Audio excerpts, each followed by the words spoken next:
Hallo meine Lieben, falls ihr euch immer wieder die Frage stellt, kann ich mit ADHS nur in der Selbstständigkeit glücklich werden? Ruhe ich mich vielleicht nur auf meine Festanstellung aus und sollte eigentlich mein eigenes Business gründen? Muss ich auf diese Aussagen von diesen Business Coaches hören, dass die Selbstständigkeit das Ziel ist für alle? Falls ihr jetzt da genickt habt, dann könnte dieses vermutlich ziemlich lange Video etwas für euch sein.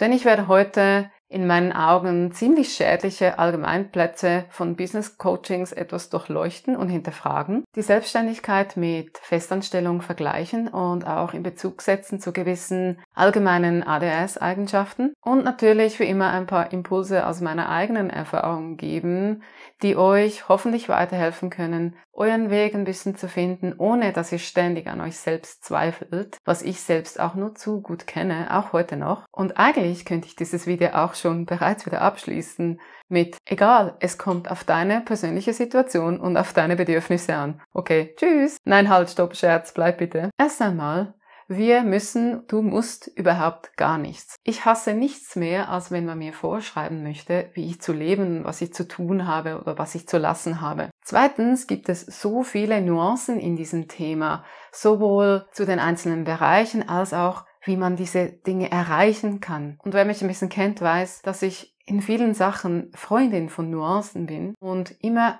sage, es kommt darauf an, wenn ich etwas gefragt werde. Aber ist doch wahr. Aber erst einmal, wie besprochen, möchte ich mal ein bisschen mit diesen Allgemeinplätzen von Coaches aufräumen, weil ich selbst ganz genau weiß, dass diese zu diesem nagenden Gefühl beitragen, irgendwie nie am richtigen Ort zu sein oder immer irgendwie im Verzug zu sein. Und das wird noch durch ein ADHS-Brain verstärkt, weil wir haben das Gefühl oft sowieso. Also, welche Aussagen nerven mich denn besonders? Zum Beispiel, das einzig Wahre für ADHSlerinnen ist die Selbstständigkeit. Oder ganz allgemein, nur wer es in die Selbstständigkeit schafft, hat es irgendwie geschafft. Ganz geil finde ich auch immer, wenn es heißt, wenn jemand nicht so schnell vorwärts kommt mit der Selbstständigkeit oder sich irgendwie einfach nicht so ganz durchringen kann oder sich entscheiden kann zwischen Festanstellung und Selbstständigkeit. Wenn es dann heißt, du hast einfach eine Blockade oder du musst einfach meinen Businessplan nehmen und dann kommt das schon gut. Oder ganz schön, du traust dich einfach nicht richtig.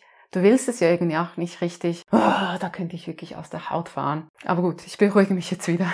Jetzt mal ganz unverblümt. Coaches wollen und müssen Geld verdienen. Ich auch, wer nicht. Und da ist es ja auch ganz klar, dass Business Coaches dann die Selbstständigkeit als den heiligen Gral propagieren, weil das ihr Spezialgebiet ist und weil sie da Angebote verkaufen und weil sie vielleicht selbst einfach so wahnsinnig gute Erfahrungen gemacht haben mit der Selbstständigkeit. Und nicht daran denken, dass es ganz unterschiedliche Ausgangslagen gibt und ganz unterschiedliche Brains. Und wenn wir diese Aussage Selbstständigkeit als heiligen Gral weiterdenken, ist das doch absoluter Quatsch. Also stellt euch mal vor, es würden jetzt alle selbstständig. Alle haben ihr eigenes Business, ja? Und alle wollen ja eigentlich wachsen mit ihrem Business normalerweise. Wie wachsen wir denn in einem Business? Indem wir irgendwann mal Leute anstellen. Ihr habt es erahnt. Das heißt, ein System mit nur Selbstständigen kann so als solches in der Realität ja gar nicht funktionieren und es können auch nicht alle profitabel sein. Klar gibt es andere Wege zu kooperieren, als Menschen einzustellen und darüber spreche ich nachher noch kurz. Aber es geht einfach nicht auf, oder? Oder bin das nur ich?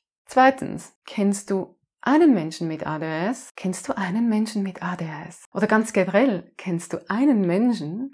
Kennst du einen Menschen? Klar, wir ADHSlerinnen teilen gewisse gemeinsame Merkmale und Bedürfnisse. Doch letztendlich kommt es viel mehr darauf an, wo dass du im Leben stehst, wie deine mentale Gesundheit aussieht, was deine finanziellen Privilegien sind oder eben auch nicht, in welche sozialen Umfelder du eingebettet bist, ob du viel Unterstützung bekommst von außen oder nicht. Also sorry, liebe Business Coaches, es gibt einfach nicht die einzige Wahrheit und euer System ist nicht passend für alle. Kleiner Gratis-Tipp, um gute Coaches zu finden. Gute Coaches stellen sich dahin, wo du stehst und sie bieten dir Tools, Impulse, Anleitungen von mir aus, die dich auf deinem Weg begleiten, aber sie würden dir niemals etwas aufzwingen oder behaupten, etwas sei der einzige Weg um etwas zu erreichen, und sie würden dir niemals ein schlechtes Gewissen einreden, wenn du deinen Weg etwas anders begehst, als sie das vielleicht erwarten würden, aus Sicht ihrer Lebenswahrheit oder Lebensweise. Okay, nachdem wir das jetzt geklärt haben, möchte ich kurz auf die Festanstellung und auf die Selbstständigkeit eingehen, also die Unterschiede zwischen den beiden und Vor- und Nachteile. Erst einmal die klassische Selbstständigkeit. In der klassischen Selbstständigkeit können wir unsere Zeit frei einteilen. Wir können viele unserer coolen Ideen umsetzen und einbringen. Wir können so viel arbeiten, wie wir wollen und wann wir wollen und gewissermaßen, je nachdem, ob es ein Online-Business ist oder nicht, auch wo wir wollen. Wir können sicher fast 100% hinter unserem Produkt stehen und natürlich bringen wir unsere Wertvorstellungen und Bedürfnisse voll mit ein. Und es ist natürlich total aufregend, etwas aufzubauen und etwas Neues entstehen zu lassen und es auch ein bisschen wandeln zu lassen. Diese Freiheit bezahlt man ein bisschen damit, dass man natürlich keine bezahlten Ferien hat und auch wenn man krank ist, das nicht so bezahlt ist wie in einer Festanstellung logischerweise. Das Einkommen ist zumindest auch am Anfang noch doch sehr unregelmäßig und nicht so gut vorhersehbar, je nach Business. Also eine gewisse Unsicherheit ist halt einfach da. Man hat am Anfang zumindest alle Hüte an, das heißt, man macht nicht nur das, was einem liegt oder wo die Stärken liegen und es dauert auch eine Weile, bis man das abgeben kann. Und ja, es ist auch alles die eigene Verantwortung und die eigene Schuld, wenn irgendwas an die Wand fährt, außer es sind äußere Umstände natürlich, die dazu führen. Wie sieht es mit der klassischen Festanstellung aus? Ja, es ist so fast ein bisschen das Gegenteil, nein, nicht unbedingt. Aber in der Festanstellung weiß man idealerweise, was die eigene Verantwortung ist, welche Kompetenzen man einbringen und entwickeln muss, was die Ziele sind, bis wann, dass man die erreichen kann. Die Verantwortung über das ganze Geschäftsgeschehen liegt in anderen Händen. Es gibt Entwicklungsmöglichkeiten, gewisse Unternehmen bezahlen auch Weiterbildung etc. Man muss sich keine Gedanken machen über den Lohn oder über die Buchhaltung und man ist in einem sozialen Umfeld eingebettet, ob jetzt online oder vor Ort. Und natürlich bezahlt man das wiederum damit, dass man nicht so viel Impact hat oft auf das Geschäftsgeschehen, dass vielleicht auch die Sinnhaftigkeit manchmal nicht ganz gegeben ist, dass man ein bisschen ausgeliefert ist dem Geschäftsgeschehen. Also heutzutage kann man eigentlich nicht mehr so gut von sicheren Jobs reden, mal ganz ehrlich. Und ja, man ist halt von den Entscheidungen anderen abhängig. Ihr merkt es gibt einfach in beiden Bereichen klare Vor- und Nachteile. Und egal, was dir jetzt vielleicht mehr liegt, es wird niemals zu 100% perfekt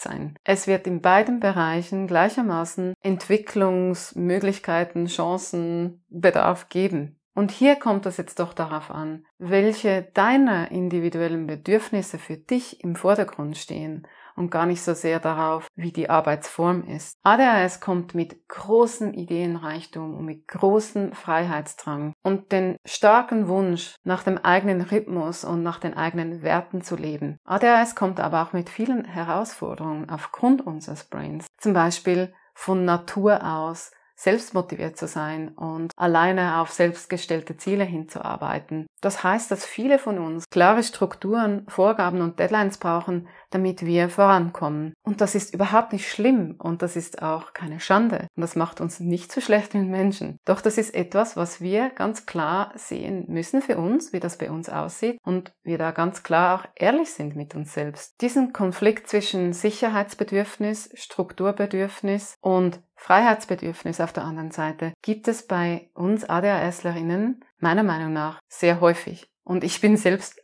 Überraschung, auch von dem betroffen. Für mich ist jetzt gerade im Moment die Selbstständigkeit das idealere Konstrukt, einfach in meiner Situation. Ich habe aber dann gesehen, dass ich diese Herausforderungen der Struktur und den Deadlines mir einfach anders geben muss. Und für mich heißt das, dass ich accountable sein muss bei jemandem, sei es in einer Coaching-Gruppe, die sich regelmäßig trifft oder in Masterminds oder auch wirklich unter Freunden, also dass ich das Freunden mitteile, was meine nächsten Ziele sind. Und gleichzeitig ertrage ich es wirklich fast nicht, nach der Pfeife von anderen zu tanzen und mich mit der Politik in irgendwelchen Unternehmen auseinanderzusetzen. Für mich ist es ganz schlimm, wenn ich das Gefühl habe, nur ein Zahnrädchen zu sein und keinen Impact habe auf Verbesserungen, zum Beispiel in den Arbeitsprozessen. Und ich persönlich brauche echt auch nicht immer Menschen und große Räume, sondern ich arbeite eigentlich besser für mich alleine, außer ich bin mit Coachings beschäftigt. Und ja, apropos alleine arbeiten, wenn dir dieses Video bis jetzt gefallen hat, dann schenk mir doch sehr, sehr gerne einen Like. Damit hilfst du mir und meinem Channel so weiter. Vielen, vielen Dank. Also bei mir überwiegen gerade die Vorteile der Selbstständigkeit den Nachteilen. Und ich habe mich dazu entschieden, Lösungen zu finden, um meine Herausforderungen etwas auszugleichen, die sich mir da stellen. Das kann bei dir aber eben gerade anders sein oder es braucht vielleicht eine Mischung. Und da liegt doch das ganze Geheimnis. Die Frage ist doch nicht, soll ich selbstständig werden oder festangestellt sein? Die Frage ist doch, was brauche ich, um in diesem Bereich, wo ich gerne hin möchte, happy und erfolgreich zu sein? Und was sind denn jetzt gerade meine Möglichkeiten, Chancen und nächsten Schritte? Außerdem gibt es so viele Möglichkeiten, das Freiheitsbedürfnis oder die Lust auf Kreativität in einer Festanstellung auszuleben, etwa indem du im Außendienst arbeitest, im Marketing oder Sales oder halt einfach remote irgendwas machst und flexibel arbeiten kannst oder auch hilfst, ein Startup mit aufzubauen oder ganz früh irgendwo einsteigst und noch mitmachen kannst bei der Entwicklung von Arbeitsprozessen. Sowie es auch Möglichkeiten gibt, das Sicherheitsbedürfnis und der Wunsch nach Strukturen in der Selbstständigkeit zu befriedigen. Ich habe es schon angetönt, es gibt die Möglichkeit, sich mit anderen zusammenzuschließen, halt eben nicht zu einer Firma, sondern für Projekte, für Kooperationen. Es gibt die Möglichkeit, sich einem Mastermind oder einer Coaching-Gruppe anzuschließen, wo man sich zum Beispiel wöchentlich trifft und die Ziele bespricht und sich gegenseitig aushilft. Man kann sich als Freelancerin oder als Selbstständige mit einer Firma in einem Mandat quasi für eine Weile anstellen lassen und dann sind da auch die Deadlines und die Angaben wieder da. Also es ist so wichtig, ein bisschen out of the box, outside of the box zu denken und nicht gleich alle Möglichkeiten von sich wegzuschieben. Was ich damit sagen möchte, es gibt unzählige Nuancen und Wege, in den Beruf zu kommen, in die Arbeitsweise zu kommen, die zu einem passt. Und es gibt da auch wirklich kein richtig oder falsch, was das Tempo anbelangt oder die Art und Weise anbelangt, wie du zu deinem persönlichen Ziel kommst. Und es ist auch überhaupt keine Schande, das nicht alleine zu stemmen oder ein paar Schlaufen zu nehmen. Das alles hängt, wie gesagt, so fest auch von deiner Situation und deinen Privilegien ab. Und das auf dem Job ausruhen gibt es für mich nicht. Vielleicht braucht jemand einfach ein bisschen mehr Zeit, um Klarheit zu bekommen und es liegt der Person vielleicht jetzt nicht, gleich ins kalte Wasser zu springen oder es ist einfach aufgrund der Situation nicht möglich. Und das ist okay und lass dir bitte nichts anderes einreden. Ich war auch schon da. Was mir noch wichtig ist, so vor dem Abschluss, viele Unternehmen müssen wirklich auch noch sehr fest an sich arbeiten, was die Offenheit gegenüber bunten Brains, deren Motivatoren und Kommunikationsweise anbelangt. Ich glaube, wenn sich da die Arbeitswelt noch mehr öffnet und neurodiverse Räume schafft, dann werden auch sehr viele Menschen mit ADHS zum Beispiel, glücklicher in einer Festanstellung. Und es braucht meiner Meinung nach auf der anderen Seite auch viel mehr Angebote, die mehr auf ADHSlerinnen, neurodivergente Menschen zugeschnitten sind, damit diese einfach einfacher und unbeschwerter in die Selbstständigkeit gehen können, wenn sie das möchten und da auch wirklich spezifische Unterstützung erhalten, auch nach der Gründung noch. Was sind eure Erfahrungen? Was liegt euch mehr? Festanstellung? Selbstständigkeit? Wovon träumt ihr vielleicht mehr? Oder ist es eine Mischung von allem? Und vielleicht noch, was müsste sich ändern in diesem ganzen Konstrukt Arbeit, damit es euch leichter fallen würde? Lasst es mich sehr, sehr gerne wissen in den Kommentaren. Ja, und wenn dir das Video gefallen hat, dann schenkt mir doch gerne einen Like. Und wenn dir meine Videos allgemein gefallen, dann schenk mir doch gerne ein Abo. Wie gesagt, damit unterstützt du mich wirklich, wirklich sehr. Wenn du Lust hast, folge mir auf Social Media, melde dich für meine Newsletter an. Du findest das alles unten in der Beschreibung. Und ja, in diesem Sinne, vielen Dank fürs Zuhören und fürs Zuschauen und bis bald. Tschüss!